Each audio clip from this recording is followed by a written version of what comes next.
ভয় obviously, but নিশ্চয়ই কোথাও না কোথাও খামতি আছে বলেই বলছেন। আমি শিখবো সেখান থেকে। না তুমিও কি ভয় পেয়েছিলে যেন চুপচাপ মানে কোনো কথাই বোঝে না চুপ হয়ে আছে আমি? তুমি ভয় হ্যাঁ, দাদাকে ভয়, ভালোবাসা সবকিছু ওটার মধ্যে।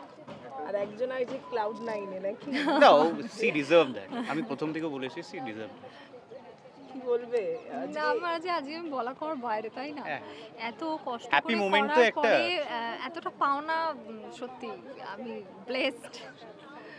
আমরা প্রত্যেকবার একে অপরকে উপহার দেওয়ার কথা বলি, আজকে বোধহয় বেস্ট উপহার পেয়ে গেছে তাই তো? একদম Exactly. একদম একদম সত্যি এতদিনের এত অক্লান্ত পরিশ্রম, তার ফল পাওয়া গেলে ডেফিনেটলি আর কার কাছ থেকে পাচ্ছি এটা অনেকটা বড় কথা।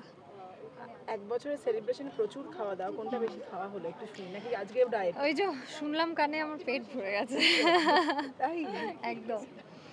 কি বলবো, আর কোনো প্রশ্ন আছে কারণ? আজকে দুজনে একটু বেশি সিরিয়াস হয়ে গেছে হ্যাঁ মানে খুশিতে আনন্দে সিরিয়াস হয়ে গেছে, তাই না?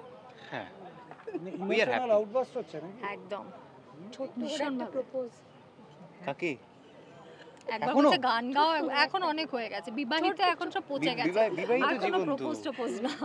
এই কি বিয়ে হলে প্রেম কমে যায় নাকি? না, এরকম পারে তো? এরকম আমার কথা না। গিটার ছিল অত সময় নেই, ও লোক পেটাতে বেড়ায়, বেরিয়ে যায় পেটাতে, কাকে কোথায় পেটাতে হবে বেরিয়ে পড়ছে, ও প্রপোজ টপোজ একটু মাথা ঠান্ডা করতে বলকে ছোট্ট করে একটা প্রপোজ বলে দাও।